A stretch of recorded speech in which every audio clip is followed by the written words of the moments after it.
good to have you all here on a rainy Thursday afternoon. It is my real pleasure to introduce Katie Lofton to you.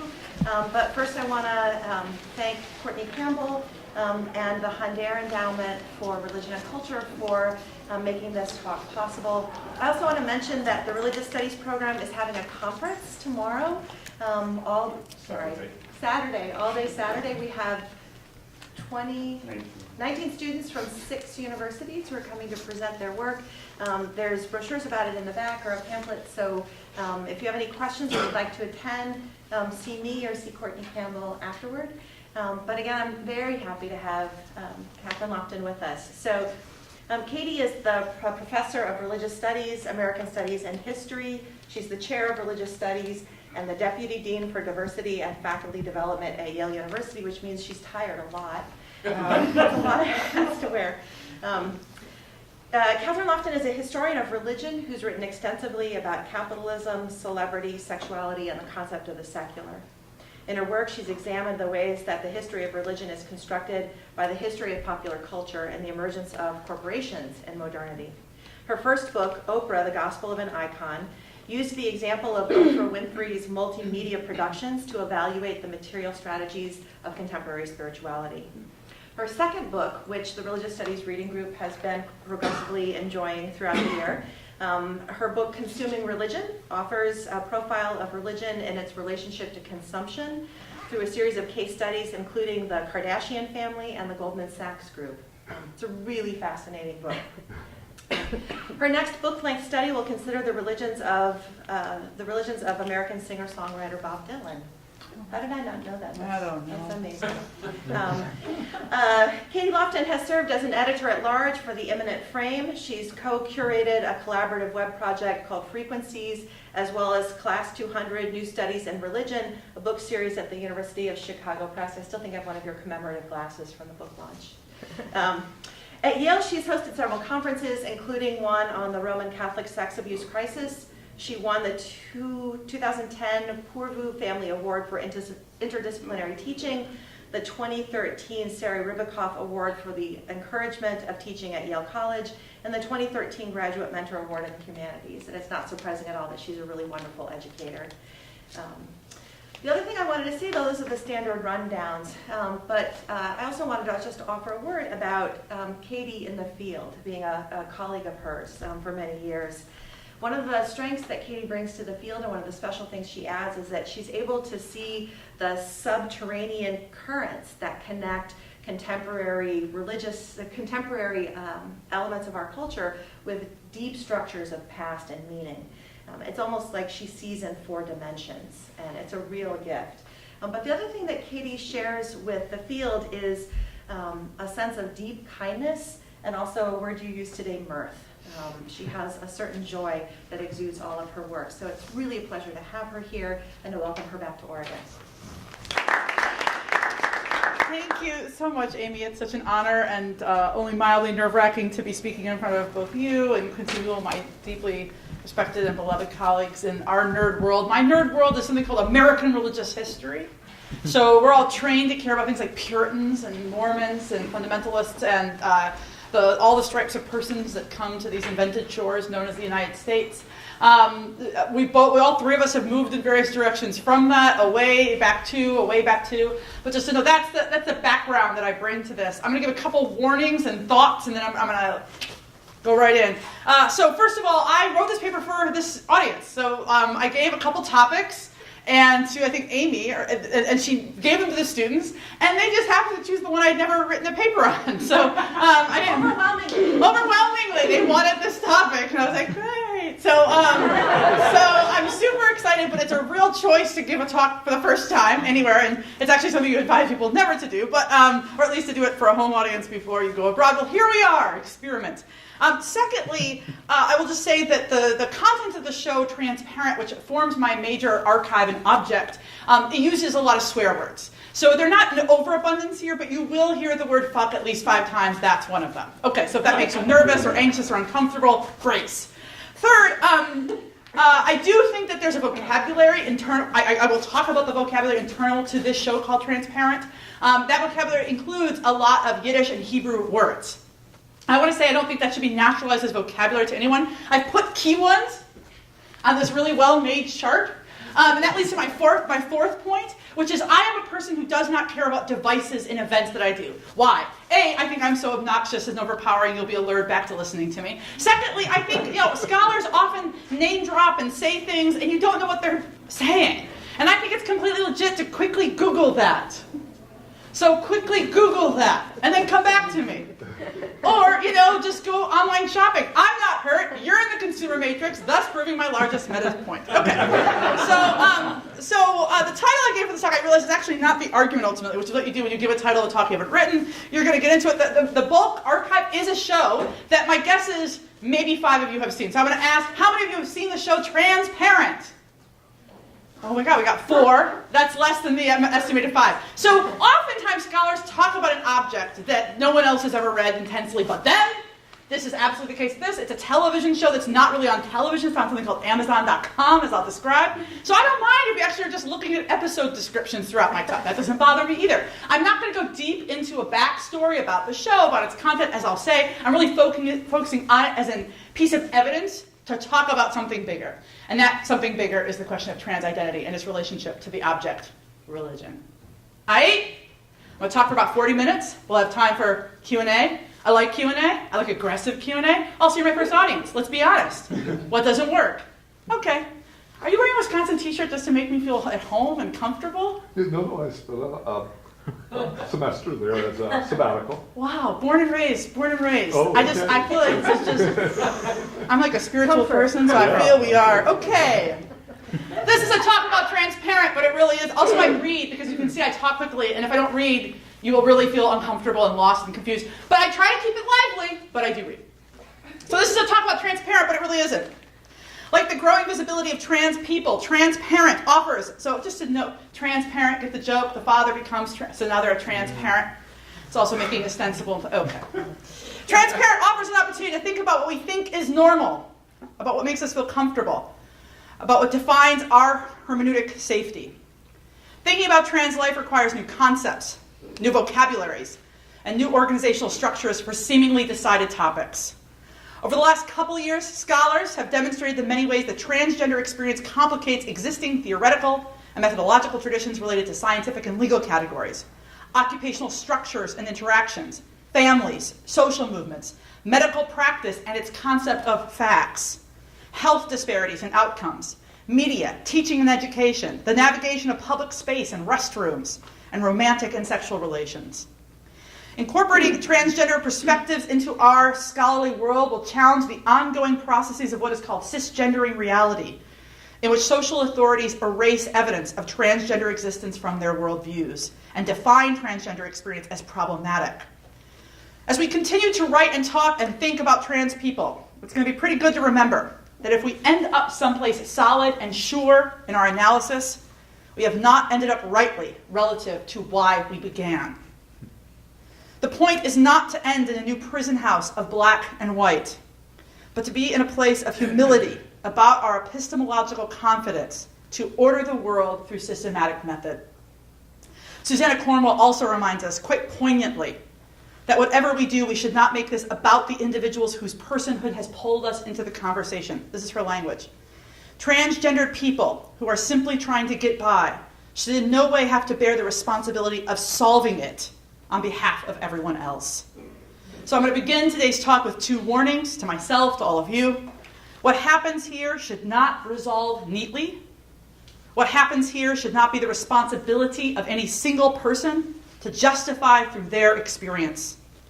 This talk is a meditation on a show that provides an occasion to think about our incongruities. And it behooves us, therefore, to avoid congruity and co-optation along the way. Transparent is a web television series, currently with 4 seasons available on Amazon, which is an American electronic commerce and cloud computing company that has a subsidiary, Amazon Studios, that focuses on developing television series, as well as now distributing and producing films. Much could be made of the fact of its production in this 21st century emergent medium, and how its success suggested a new format for the continuance of something we're all calling peak TV. But I'm not going to focus today on the distribution networks of Transparent or its cinematographic artistry, or on its particular showrunner, Jill Soloway, and her dramatic capacities relative to, say, Anton Chekhov, or David Chase, or Shonda Rhimes. Rather, I'm going to focus today on how religion and queer identity appear in this particular series, and what their conjoined appearance tells us about the general state of queer freedom and religious life. Central to my argument is a particular statement that you may disagree with, namely that popular culture is a space where some of the strongest theorizing about religion occurs. Whether or not you agree with this, at the end of what I have written is one measure of my success. I welcome debate in the Q&A. From the beginning, the show tells us that it is about sexual need first and Jewish identity second. The first episode presents its main characters through a series of erotic chords. The eldest sister, Sarah, flirts with an old girlfriend outside their kids' school. Her younger brother, Josh, tells Allie, the youngest Pfefferman sibling, that he doesn't fuck his new girlfriend, but makes love to her. The episode is bracketed by vaguely forbidden sexual encounters, whether it's the infidelity by Sarah with her ex, or Josh's return to, who we will later find out, is his childhood babysitter, Rita, for an evening tryst. Or Allie's masochistic encounter with a personal trainer she meets in the park. So the first episode introduces the Pfefferman children as a series of unresolved sexual actors, seeking sexual resolution through encounters outside the frame of monogamy or legibility. Within this erotic metaframe, the central scene of the pilot is a meal shared by the three Pfefferman children with a person they think of as their father, Mort. As they meet in the driveway before entering the family home, Josh observes the large bags of takeout that Sarah has brought and replies, "I just got a boner in my tummy." This statement launches the conjunction between food and sex that will string throughout Transparent and throughout the psychoanalytic West, a show that returns to scenes of orgiastic Epicurean experience to link these wandering Pfeffermans, that's the family name again, we're catching it, together. The dinner scene also first introduces the Pfeffermans as Jews. As the children approach their father's door, they try to remember which Marcy he is currently dating. And then they list a series of possible last names for her. Goldberg nominates one. Kaplan says another. Fitzelfeiner-Heinstein, one chimes in. Rubenstein. And finally, Sarah says, Kristallnacht, leading into the Nacht with a joking intensity about an unjoking evening. As the evening unfolds, we watch as Josh and Allie reminisce about her childhood love for Jim Croce's Photographs and Memories, his greatest hits, a 1974 album. Perhaps some of you remember it. Looking at Croce's profile on the album cover, Josh remarks, "Look at that schnoz." As they eat voraciously, their father explains their messiness as they eat as a genetic callback. We come from shtetl people. Eating baby back ribs, discussing whether their father has cancer in a joking way, this is a family united in a kind of profane communion. They are a family, they are distinctly not frum. Whether or not they are exactly, therefore, a Jewish family is a backseat question for much of what unfolds in the series. At the center of that debate is the gender identity of the patriarch and the connected sexual and gender journeys of the main cast. In the first episode, Mort's trans identity is something he keeps from his family. He reveals it to himself in the privacy of his home, in a phone conversation with an unseen friend, and in the space of the Los Angeles LGBT Center Trans Support Group, which is where we first see Mort as she is, Maura. The viewer meets Maura formally through scenes of that support group, which of course the support group is a kind of secular form of ecumenical commons that links differently raced and class people united in groups through their marginalized struggles. The challenge for Maura in the first episode is the challenge of bringing her self-understanding as trans into her familial world. The members of the support group, perhaps like the viewing audience, recognizes the difficulty. Being your actual self in your natal family seems the hardest thing to do. Harder maybe than actually figuring out who you are. This is where the tension of religion and Transparent plays out, not in the question of whether or not it is okay for Mort to become Maura, but what it does to the family unit that this realization of self occurs. It is therefore not coincidental that the Pfeffermans are Jews, but necessary to the very particular drama of Transparent. What is a Jewish family without its patriarch? How far queered by trans life can a family be and still be a family, still be a Jewish family, still be? It is impossible to answer these questions without thinking about the normal against which trans life is interpreted. Indeed, scholarship on transgender experience has focused much on understanding cisnormativity as it has on transgender people. Cisnormativity, the ideology that expects that all people should interpret their gender identity as congruent with the sex they were assigned by society, disallows transgender experience as real. Religion has been a critical tool of cisnormativity, insofar as many religious systems are male-dominated systems that rely upon an initial cisnormative separation of people into men who lead and women who follow. People who promote and enforce cisgender realities, consciously or otherwise, also often rely on these assumptions to maintain patriarchal patterns that subordinate non-cisgender people to cisgender ones. Queer theory has been an essential space to think about these acts of subordination, as well as the role of non-cisgender experience. Although there is less work addressing non-cisgender people in the study of religion, there has been an uptick in work applying queer theory more generally to religious studies. But this spate of work has done nothing to alter the sense that these two words, queer and religious, are finally quite uncomfortably paired. There's plenty of evidence that there are queer things to observe about rituals or theologies, or that there are queer people who identify with particular religions. But families, one of the defining units of religions, can they finally be queered?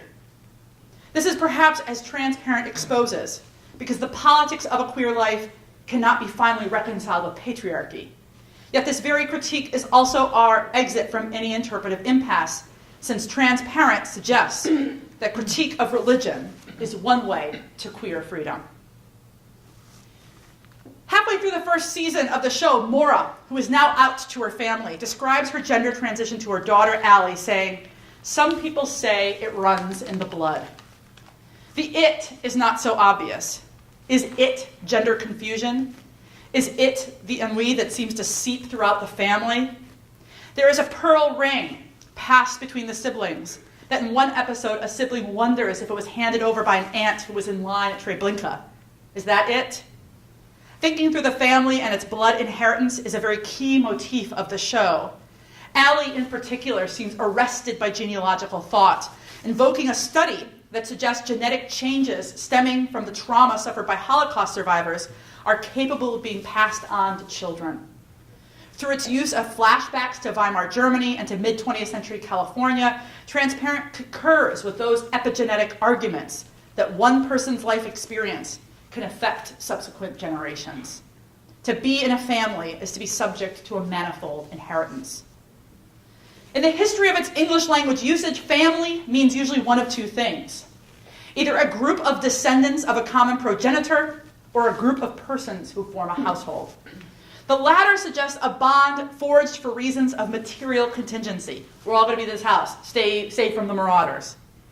But the former depends on notions, explicit or inferred, of blood relation. Either way you define it, family is a claim of differentiating dependency. This us exists in part by how it distinguishes itself from the relative whole. How, for example, a particular family understands itself as Jewish. Within Judaism, one feature of family reproduction has been matrilineal descent. A child of a Jewish mother is Jewish, regardless of the father's lineage, while the child of a non-Jewish mother is not Jewish. Differentiating who is and is not a Jew is not a simple matter, yet time and again this feature of Jewish law is invoked, even outside of Orthodox communities. Tradition thus suggests that a Jewish family needs a Jewish mother to be Jewish. What kind of a father does Judaism need? Jewish law suggests that the father is obligated, here are the Talmudic laws, to circumcise his son, to redeem him if he is the firstborn, to teach him Torah, to find him a wife, to teach him a trade. Michael Satlow has argued that such a pedagogical masculinity is not a simple occupation. For the rabbis, he writes, being a man means using that uniquely male trait, or in the rabbis, self-restraint, in the pursuit, thank you, in the pursuit of the divine through Torah study. Manhood, this is still Satlow, manhood was an acquired status that was always at risk and thus consistently a focus of anxiety. Put very baldly, according to halakha, the mother gives genetic assurance of Jewish identity, and their father a tactical education in the practice of that identity. I want to be clear that by the time we meet the Pfeffermans, Jews contested nearly every feature of the law I've just suggested. Perhaps most dramatically and pertinently, on March 15, 1983, the Central Conference of American Rabbis, that's the Reform Movement's body of rabbis, passed a resolution prepared by the Committee on Patrilineal Descent entitled The Status of Children in Mixed Marriages. That resolution stated that, this is their language, we face today an unprecedented situation due to the changed conditions in which decisions concerning the status of the child of a mixed marriage are to be made. So now, contrary to nearly, as they say, 2,000 years of tradition, the resolution accepted the Jewish identity of children of Jewish fathers and non-Jewish mothers, 1983. Even this resolution, by the way, has limits to its revolution. This is their language again. If the parents will make a declaration to the rabbi that is their intention to raise the child as a Jew, the child may, for the sake of impressive formality, be recorded in the cradle roll as one of the religious school and thus must be considered converted. So to be clear, for this resolution, there is one rule that cannot be broken. The Jewishness of the family has to be maintained. Yet just as religions inscribe proper families, they also include serious criticisms of families. Elizabeth Clark has shown how a propagandistic attack on the family was essential to the expansion of the ecclesial power of early Christians. And scholars of Buddhism have described how monasticism has been interpreted itself as anti-familial. Even when religions reject the family, though, comes back, resuscitated in such a way as to manage those attacks. Shane Clark, for example, has described how renunciation with or as a family is tightly woven into the very fabric of Indian Buddhist monasticism. And so what I'm trying to highlight here is that even rebuttals within religions against families conclude in a form of readmission of the family as the potent unit. Resistance to the form of the family finds it still taken up again and again as the essential metaphor, the essential unit. The family always stands. So now I'm going to take a small sidebar from transparent and think a little bit about the category of transgender in the history of religions. I promise we'll get back to the Pfeffermans. They're delightful. But we're going to situate them briefly in the longer history of religions. Transgender persons are frequently marked within religious traditions as figures who serve the maintenance of that tradition from outside the normal structures of gender definition and family relation. Wendy Doniger has written at length about androgynes in India and emphasized how they represent a desirable or undesirable distortion of the male-female relationship or a tension based on an unequal distribution of power. This is her language. Dangling before us the sweet promise of equality and balance, symbiosis and mutuality, the androgyne, under its closer analysis, often furnishes bitter testimony to conflict and aggression, tension and disequilibrium between female and male, and between the human and the divine. Many religious traditions include gender-variant individuals that possess special ritual significance, in part because of their ambiguity. Gender-variant shamans have found a place in many, many cultures, serving as particular ritual guides who enter trance states and practice divination and healing. They have been called by many names, but their effective role in the social structure remains the same. What they share is a combination of gender ambiguity and ritual power. These trans persons literally provide routes for transition between this world and the supernatural realm. Texts about eunuchs and androgynes appear in canonical Jewish literatures. The rabbis have defined eunuchs as people who lack procreative capabilities but are legally male or female. They could be born eunuchs or could become eunuchs later in life. Androgynes, in contrast, trouble the legal boundaries of male and female. Depending on the legal context and the interpretation of the reader, these categories can be understood as disabled, as transgender, or as intersex. So I want to say this again, as in the Jewish tradition, that those three words are often understood as the same figure. So transgender, disabled, intersex, words that we really would both pull apart now and speak actually very differently. For example, the Kadash, the gender variant or transgender priestesses of the Canaanite goddess Apharet, known as the Holy or Consecrated One, were the very faithful companions of the goddess and her consort. They served in temples and maintained temple grounds. They maintained sacred groves. They made ritual objects. These figures appear in the Hebrew Bible from the same, so they're in the same geographic region, and now they're interpreted in the Hebrew Bible as quite problematic.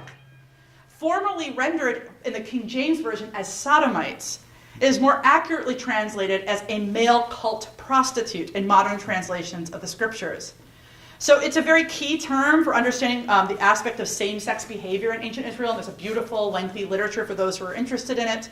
This word occurs as a common noun multiple times in the Hebrew Bible, and these passages suggest that the term Kadesh referred to foreigners, non-Israelites, who served as sacred prostitutes in the kingdom of Judah. That these men had sexual relations with other males and not with women is proven in other passages of the Hebrew Bible, which actually castigates the males for spending time with these figures. The idea is that these men who are spending time with these prostitutes are wasting their manhood on them, rather than what? Remaining with their families and teaching proper Jewish manhood to their sons. So what's interesting in the kind of voluminous literature that's now emerged about homosexuality in the Hebrew Bible is that the problem wasn't necessarily, as subsequent Christian interpretations of sodomy would be, the sexual act. The problem is that it was too distracting to the men who engaged in it, and they needed to be at home. The problem was not those figures who performed a very critical ritual function where they were. Many other religious traditions include figures described as effeminate, gender variant, in service to ritual communities. And what I want to highlight is that these figures are not only described as dissenting from established gender norms, but also as importantly separated from established familial connections. Most gender variant figures within religions live on the margins of a given community, in the temple or at the outer bounds of town, but are necessary for that community to maintain itself. So in India, the Hijra, which there's some beautiful scholarly literature on, hold positions of power and have since the Mughal courts. They're referenced throughout the Hindu scriptures and ancient myths as having special powers, which conferred religious and cultural authority to these transgender women. So this religious significance continues as the Hijra offer blessings at weddings and births, known as the Badhai. The Hijra is definitively undefinable, which is why it's a very appealing subject to people who do queer theory of religion. So these figures possess a very hybrid religiosity. They have ambiguous caste status. They have a very unique gender performance that absolutely renounces the assumed norms of cis male heterosexuality. Jennifer Ung Lo, who's written beautifully on the Hijras, this is her language, often makes strategic identifications that benefit them as individuals or as a collective. What she describes about the Hijras is how often their mobility is total. In every circumstance, they choose to reinterpret how they will continue to render themselves as in opposition to the norms of caste or gender performance that are laid bare. What came first?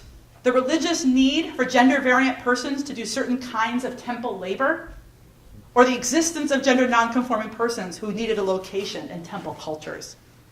Although a verdict on that question may be impossible to achieve, what is clear is that trans persons in most historical societies have found spaces to serve religious systems. In what religious system do trans persons serve in the United States, my object of particular interest? The research suggests that right now, trans persons continue to function as challenges and problems to religious systems.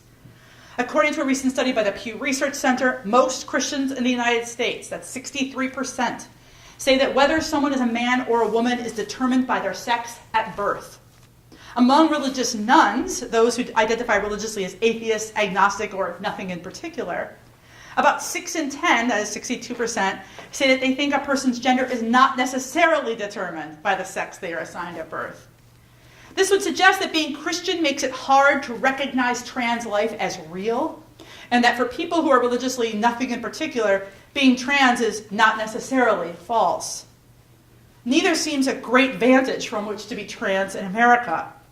As B. Scher has written, challenging the spiritual phallus, LGBTIQ perceived, identifying, or expressing individuals are often becoming the prime targets of religious hatred.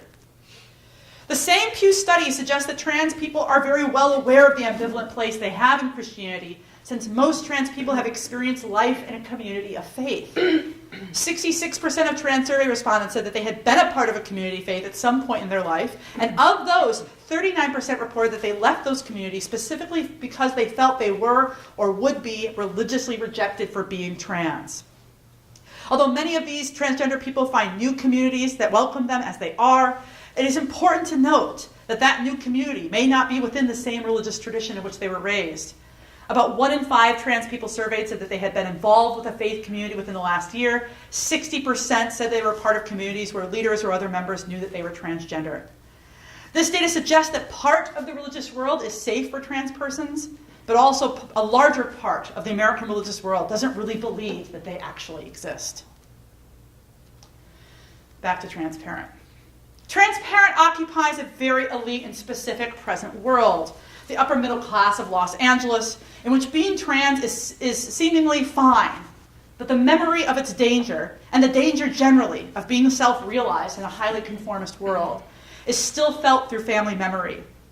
Religion is a portal for this tango between past and present. As the individuals in Transparent engage, I want to be clear that the Pfeffermans are not simply disposed towards their Jewishness or towards Judaism.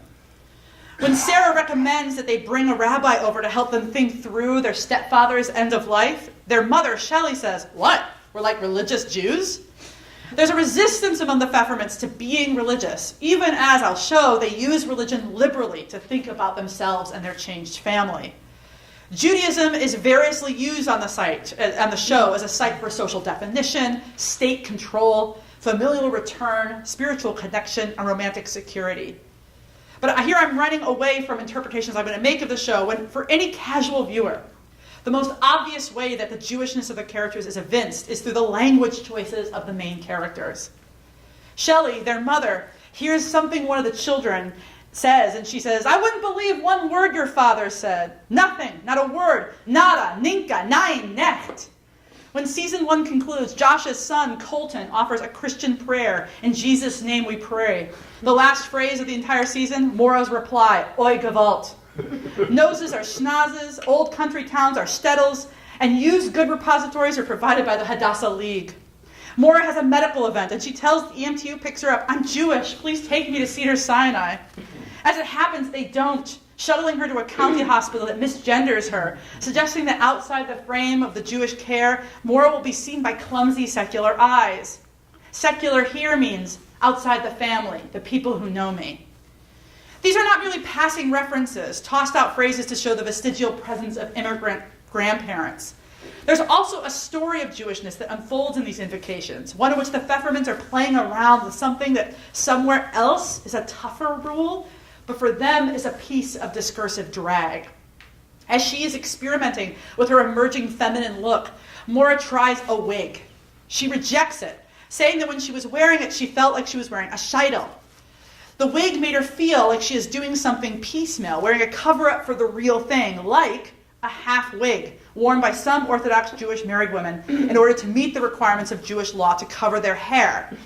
Many Hasidic women actually agree with Mora that a sheitel isn't quite right, that because they're so obviously fake and falsely suggesting uncovered hair, because it's a piece of hair that looks really fake, they could give the impression that the wearer's head is actually uncovered.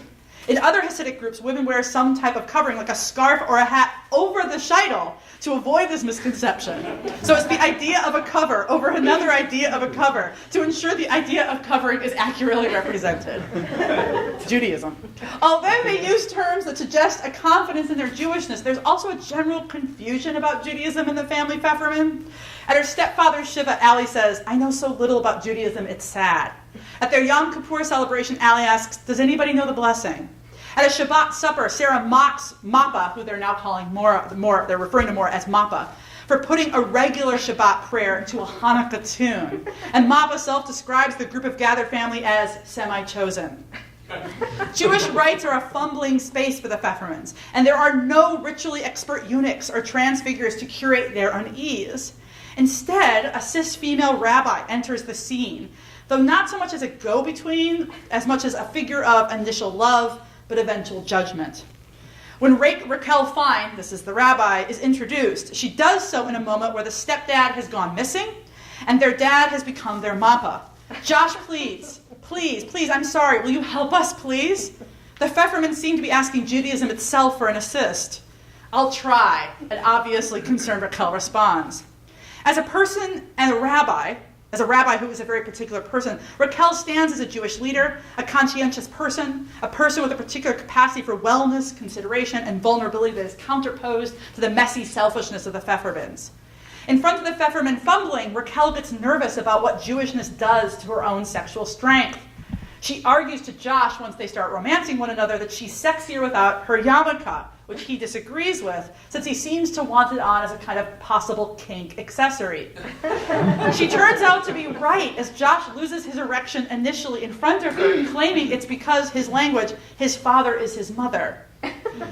Looking at early Hindu materials, Wendy Doniger argues that there's an explicit connection between impotence and serial androgyny, between the eunuch and the gender-variant person. The shadow of Mora affects each of the Pfefferman children and their sexual expression. Each one seems diluted further in their confusion about who they are and what they want in the wake of her coming out.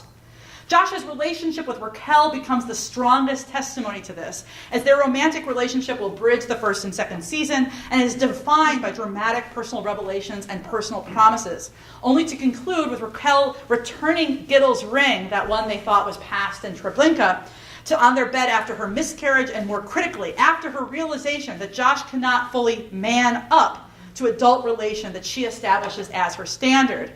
Here, Raquel finds her compassionate limits, in part due to the role she needs fulfilled. One, as we recall Michael Satlow described, that is prescribed by Judaism. Raquel's Jewish knowledge and her general confidence about what is good and what isn't is contrasted with Pfefferman's sinfulness and ambivalence. In one climactic scene where Raquel confronts Sarah about her general shallowness, Raquel screams, "I don't give a shit if Moshiach himself is coming." When Sarah replies, "Who's Moshiach?" Raquel supplies, "He's the Messiah! He's the fucking Messiah!" The Pfeffermans don't even know the word for hope. Despite Pfefferman fumbling around form, the show isn't bubbling itself at all about Jewish ritual. It indeed uses ritual to indicate forms of peace and rectitude. One episode's very beautiful opening scene shows Raquel visiting the mikvah. Where am I on the word? Right here. And it does so with quite a great deal of visual reverence. Another episode opens with Ed, their stepfather, being prepared for burial. According to Jewish tradition, the deceased body is dressed in plain white traditional shroud that's handmade for linen or muslin, and they're fitted to the deceased in order to prepare them to stand before God in judgment. And this opening scene shows a deceased Ed being dressed in the shroud with deep ritual care. In one lengthy sequence, Josh sits in shul during the vidui after he and Raquel have broken up. So this refers to the confession, which is a prayer recited just before Yom Kippur and repeated many times throughout the holiday. During this ritual, worshippers gently beat themselves on the chest. I don't want to hit myself with my microphone, but beat themselves on the chest for each transgression that is listed. And this action serves as a symbolic punishment for their hearts. They're really beating their hearts, which are ultimately responsible for leading us to the sins of greed, lust, and anger. So the show has this ritual going on while Josh is pounding his chest in the pews, and Raquel is pounding hers on the stage, with a sense that she is rightly occupying the ritual, but that he is using the ritual, kind of John Cusack-like, holding the boombox over his head, to signal the strength of his love for her, and in this instance in the plot, his secular regret. The pounding is the thing, but the theological frame, he seems to have no idea. This way of borrowing from religious intensity for the use of family drama is elaborated by the series itself, which never shows the Pfeffermans ever in obedience to Judaism, as much as they're shown picking it up to drop it, returning only to leave time and again. In Transparent, Judaism is a scrim against which the Pfeffermans' struggles are contrasted and their wandering needs are occasionally articulated. We watch as Shelley, the mother, uses the shul as the starter space for her eventual one-woman show. We watch as Sarah and Tammy use Shabbat as a frame to fulfill a real simple recommendation about unplugging. We watch Sarah ask for absolution from her ex, Tammy, because they break up, because it's Yom Kippur. And we then see how Tammy effectively calls bullshit on that move. We see how Mora decides to insert the mourner's prayer into the Havdalah, the prayer that ends the Sabbath. These instances show how Judaism is an affective toolkit for the Pfeffermans to grab from to maximize their particular feelings, but never a term of their obedience. Internal to the show, there are critics of this use of religion. When Josh seems to have converted to Christianity, Allie remarks, "It's not a bit." As Mora starts the Kaddish, Raquel tries to intercede. This is when Mora tries to insert a Kaddish because Rita, the babysitter, has died, and they decide to insert it in the middle of the Havdalah. You see Raquel trying to stop, but it's actually bulldozed by Mora's desire and, frankly, patriarchy. Later, Raquel gets an opportunity to bark back at the spiritually steamrolling Pfeffermans. "It's not spirituality," she screams to Sarah. "Can you clarify for me really fast what spirituality is for you, Sarah? I can tell you what it's not. It's not changing your mind whenever you feel like it. It's not following your bliss. It's not finding yourself by crawling through your belly button and out your own asshole and calling it a journey." Here, Raquel offers a very, very strong voice of resistance to the seemingly ceaselessly mutable Pfeffermans, who seem to trade partners and grab ritual power whenever it suits, but don't ever seem to be able to show up regularly for anything or anyone. To be sure, all religions seem fair game to the Pfeffermans, as we watch Josh just convert to his son's Christianity after a particularly moving sermon. In the show, religion emerges as a kind of commitment beyond the Pfefferman phobia of regularity. Others can adhere to a liturgical rule or a scriptural narrative structure. The Pfeffermans can't decide what commitments will hurt them further and which ones might make them feel free. All of this might suggest that Transparent is positively disposed toward religion and critically disposed towards the Pfefferman family. This is, of course, not quite right. A peak TV series relies on the watchable intrigue of characters that are never simply bad or simply good. You return to see which way they will go now, with what mistakes, with what possibilities. Even more, though, Transparent has a significant critique of Judaism as an extension of the patriarchy. Lurking in the background of the show is some sense that the representative men of Judaism, patriarchs, fathers, rabbis, are a part of why it's so hard to be a Pfefferman. Sarah says that she chooses to avoid engaging rabbis at all because it's mostly guys with beards that creep me out. In a flashback scene, we see Gittel drinking with her sister Rose, and Gittel says, "L'chaim," as she lifts her glass, and Rose says, no, don't do that, that makes me think of Dad. Judaism has good feelings within it, but it has bad figurations of authority, according to the show. When Ali and Mora arrive in Israel, they're overwhelmed with a positive spirit. Do you feel that? They fall to their knees and marvel, Israel. The show won't tolerate such sentiment for long, and we quickly see as Mora and Ali are on the ground, kissing the ground, two Haredi men brazenly brush past them, pushing Mora over. Ali says, "Oh, hey, fuck!" And Mora says, "Excuse us." And Ali reiterates, "Excuse us." But the tradition, incarnated by those two figures, doesn't stop. The Haredi men keep walking, and they don't look back. Observing the gender segregation at the Wailing Wall, Ali remarks, "It's fucking bullshit, this divide." And Sarah shrugs, "It's tradition." Ali rejects this tradition altogether. Ali rejects this tradition and becomes a vocal agitator on the dangerous classificatory distinctions it imposes. This is her words. "Arabs and Jew, blacks and whites, men and women, fucking binary, everywhere you look, screwing things up." She looks at the Wailing Wall and sees that the woman's side is somber and prayerful, while the male side is homosocial and joyous. At the end of the episode, she dons a kippah and joins the male side.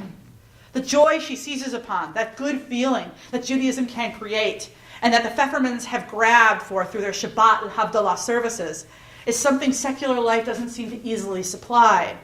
As Ali will later remark about Israel, but also about Israel-Palestine more generally, there have been moments here where I have felt more like myself than I ever have, and I need to feel more of that. Something about being in the middle of this screwed up space, screwed up by Orthodox religions, by borders, by police and violence, but also Arcadia and communion and, again, food, allows Ali to find internal resolve. She finds something settled within the unsettled space of border settlement and conflict. In an earlier episode, the show draws consistent parallel between the Israelites' journey to freedom from Egypt and the journey of individuals to their true identity. Raquel reminds us that the Israelites wandered the distance between what we now Los Angeles and Mexico. She reminds us Moses dies before they get there. She reminds us that it takes them 40 years to get a really relatively short way. Why did it take so long? Because, as the Bible tells us, Israelites had to shed their enslaved ways. They were stiff-necked, complaining, infighting.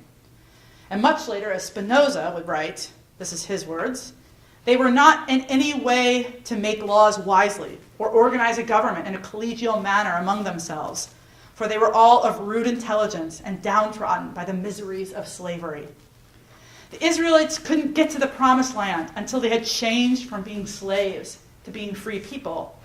And indeed, many would not make it. And the Bible suggests that only those born in the wilderness could see the promised land. It's so hard to change, so rare, that sometimes we just need generations to pass before we're ready for the next stage of development. We need to realize there is no salvation out there. There's just us, as ourselves, making our way. As Raquel ends the episode, what if you had to be your own Messiah? Then what? Some religions suggest that gender nonconformity is the result of a sinful past. Bunmi, the Thai Buddhist authors, view trans persons as individuals who are born with a disability as a direct consequence for the sins of their past lives. Transparent wagers through the figure of Allie that being on the outside, being unlike everyone else, is the sign you've actually figured out the sinful past and become realized as holiness. What if that otherness were the Messiah? She asks her girlfriend. Her girlfriend replies, "You sound nuts." But Allie here joins a body of queer theory that argues similarly, albeit with a proviso. As Max Strassfield has written, if intersex and disabled bodies are natural and stand as instantiations of the diversity of God's creation, then they are naturalized by them being born queer. This is a problem, Strassfield says, since then a subtle hierarchy is enacted between queer bodies that are born queer and those that acquire queerness later in life. Transparent is clearly trying to figure out how to make being trans something natural to behold, that we don't run from or fear, while not devising new hierarchies in which Mora's trans female clarity is somehow superior to Allie's gender nonconforming emergence, simply because it is, well, clear. This is not an easy dance to do. I'm attracted to the study of religion in part because religions work to make things clear. This woman marries this man, while also being rather queer things themselves, conjures of performance and flouting of certain proper social norms. Scholarly work sometimes works too hard to make things clear when this weirdness, this queer, is the thing I think we want to protect. For example, queer studies has long been understood as very anti-heteronormative, that is, against the assumptions of heterosexuality, to such an extent that it becomes a new vehemence, a homonormativity that can be blind towards other modes of queer difference. Religious studies has, too, fallen prey to such dichotomy, sometimes affirming a clarity of dissent. She wears the veil, he follows the liturgy, and negating the messiness of indiscriminate borrowing. Religious studies can sometimes sound like Raquel yelling at Sarah, wishing for more seriousness in modern spiritual meandering. Recall that when she was a girl, Allie canceled her bat mitzvah. I said that earlier, but here we are at the end. Those who watched the show recall that she did so in part due to very familiar adolescent resistance to any kind of norms, but also because her parent, the then father Mort, wanted to do something else the weekend of her party. He wanted to go to a camp where he could hang out with other trans women. Now, this is a secret. He had not told his family this, so he secretly wanted this, so he acceded her pugnacious adolescent. I don't want to do my part. Okay. For me, this is a very brilliant conjunction and transparent. The father seeks freedom from the role the world has assigned him. That role of the father, remember Michael Satlow, teaching Talmud to his child. He wants to be out of that role, to be another self. Not coincidentally, that piece of scripture that Allie was supposed to have read for her bat mitzvah was the Lech Lecha, literally, go you, from Genesis 12. On her would-be bat mitzvah day, Allie winds up at home alone when a caterer arrives, unaware that the event had been canceled. From her teenage monotone, Allie unexpectedly launches headlong into this rousing one-woman show for the stranger, chanting her Torah portion, complete with this interpretive dance and grand gesticulations full of expression.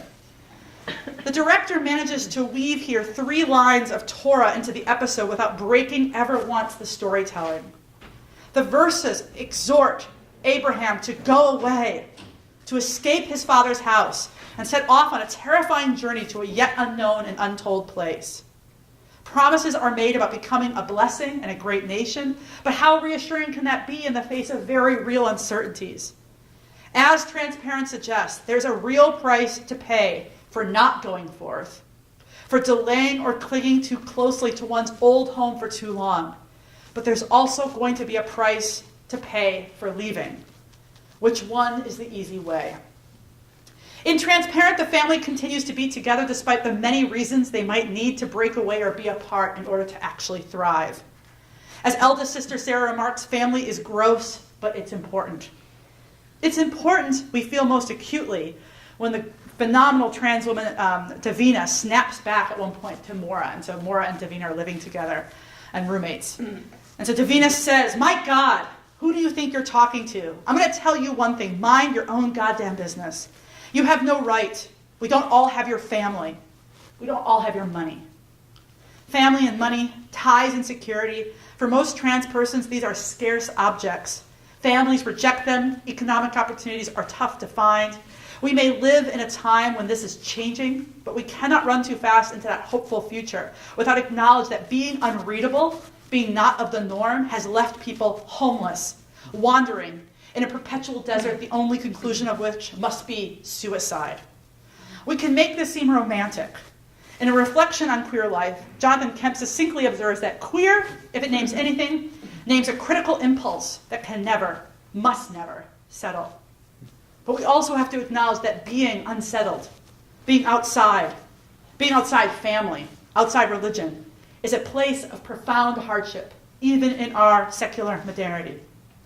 I look today at Transparent to illuminate how much we seem to still need religion to explain our concept of family, and how much our families are the conceptual thrall that secure us within a broader social chaos.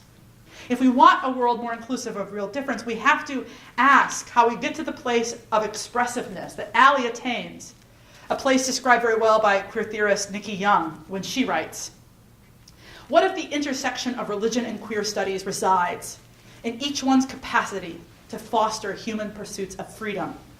What if they both give us new ways to think about how our liberation is tied up with the destruction and dismantling of oppressive orderings of the world, as well as the ways we allow ourselves to fit into others' narratives of our lives? I conclude by asking if we believe we are part of dismantling oppressive orderings or not. Transparent is, as a show, needing for the family to return. Sitcoms don't work if the family dissolves. But also aching to split apart, to fall apart as their togetherness is shown to be part of their common but individual suffering. Without a patriarch, there is maybe less of a family, less of a religion, and maybe more freedom to go you into the unpredictable desert of our making. Thank you very much. Let's talk. Let's turn to talking.